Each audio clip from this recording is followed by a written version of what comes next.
Praise the Lord. இயேசுவின் ரத்தம் ஜெயம். தினமும் இயேசு நிகழ்ச்சிக்கு உங்களை கர்த்தராகிய இயேசு கிறிஸ்துவின் நாமத்தில் வரவேற்கிறேன். செய்தியின் தலைப்பு: பிரசவிப்பது வழிதான், பின் ஆனந்தம். ஆதார வசனமேகான் 4ஆம் அதிகாரம் 10, 13, 8. சீயோன் குமாரத்தியே, பிரசவ ஸ்திரியைப் போல அம்பாயப்பட்டு வேதனைப்படு. சீயோன் குமாரத்தி, நீ எழுந்து போரடி. நான் உன் கொம்புகளை இரும்பும் உன் குளம்புகளை வெண்கலமாக்குவேன். முந்தின ஆளிகை உன்னிடத்தில் வரும், ராஜரீகம் எருசலேம் குமாரத்தினிடத்தில் வரும். மீட்கப்பட்ட ஜனமே, இந்த வசனம் சகல இஸ்ரவேல் மக்களுக்கு தனித்தனியாக கொடுக்கப்பட்ட வசனம். இப்போது ரட்சிக்கப்பட்ட அத்தனை விசுவாசிகளுக்கும் தனித்தனியாக கொடுத்த வசனம். வேதனைப்படு, போரடி, போராடு, அழுகையின் பள்ளத்தாக்கில் வெளியே வா, உருவ நடந்து வா என்று சொல்லுகிறார். வேதனை வழி பட்டால் தான் தெரியும் என்று நினைக்க தோன்றுகிறது. எதுவுமே நான் செய்யவில்லை, திடீரென்று முகாந்திரம் இல்லாமல் என்னை பார்த்தும் பாராமல் போகிறார்கள், பேசுவதில்லை.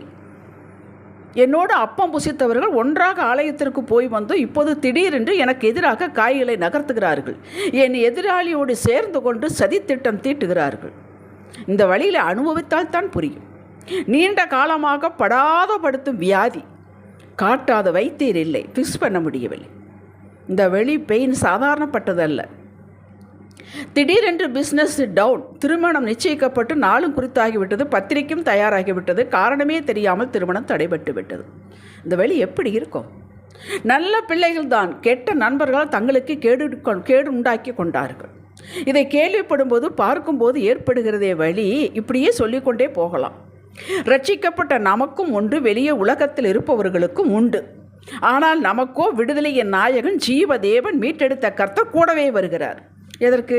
இந்த வழியை பார்த்து கொண்டே வருவதற்கா? இல்லை. கொஞ்சம் பொறு மகளே, கொஞ்சம் பொறு. வேறு வழி இல்லை. இது வழியாக நடந்து வர வேண்டும். நான் இருக்கிறேன், உன்னை தப்பித்துக்கொள், வழி காட்டுவேன். என்மேல் சாய்ந்து கொள், நான் தூக்கிக் கொள்கிறேன். ஆனால் அந்த பாதை வழியாக தான் நான் வர வேண்டும். இதற்கு வியாக்கியானம் சொல்லும் முன், மகனே மகளே, நான் என்ன தவறு செய்தேன்? என்னை சிலுவையை சுமக்க வைத்தார்கள், முள்முடி உண்டாக்கி தலையில் வைத்து கோலால் அடித்தார்கள். அங்கு நின்ற போர்ச்சேவர்கள் கூட்டம் அத்தனை பேரும் தூஷண வார்த்தையை பேசினார்கள், அறைந்தார்கள், என்மேல் துப்பினார்கள், ஆணி அடித்து தொங்க விட்டார்கள், கடைசியில் விழாவில் ஈட்டியால் குத்தினார்கள்.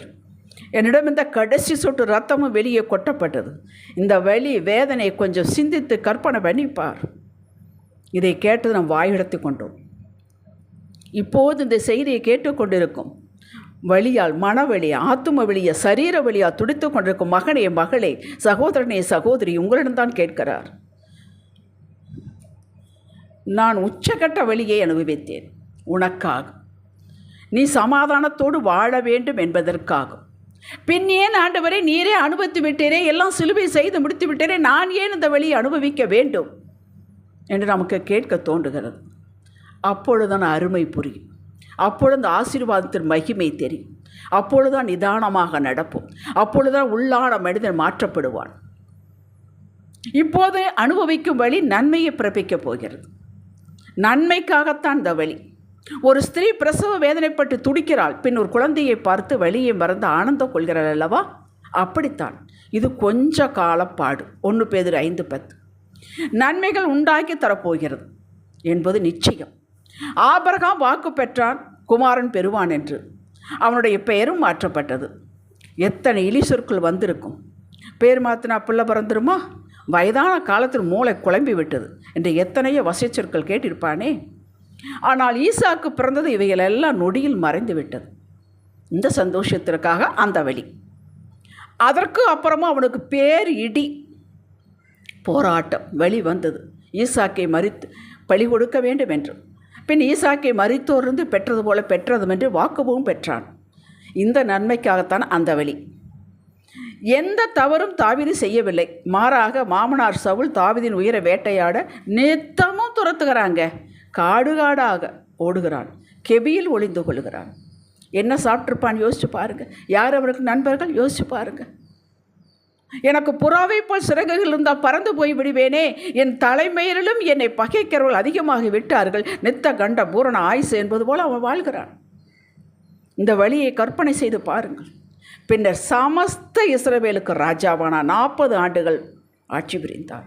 இதற்குத்தான் அந்த வழி.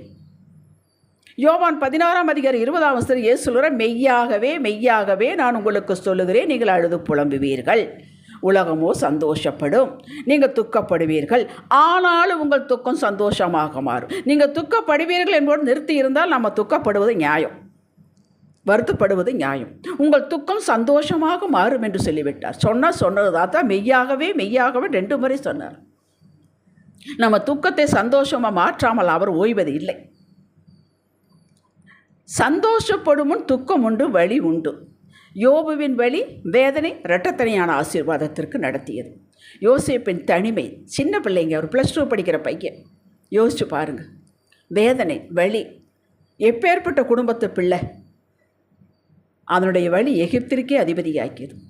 நகோமி, என்னை மாறா என்று அழையுங்கள், என் வாழ்வு கசப்பு என்றால். கணவனை இழந்தாள், 2 மகனை இழந்தாள். இயேசுவின் பிறப்பின் அட்டவணை சேர்க்கப்பட்டாள். அதான் அதுக்கு வழி, பெயின். தாவீது சொல்லுகிறான் பாருங்கள், மனுஷரை எங்கள் தலையின் மேல் ஏறி போக பண்ணினி, தீயும் தண்ணீரையும் கடந்து வந்தோம், செழிப்பான இடத்தில் எங்களை கொண்டு வந்து விட்டீர். சங்கீதம் 66:12. இந்த செழிப்பான இடத்திற்கு கொண்டு வருவதற்காகத்தான் அந்த பெயின்.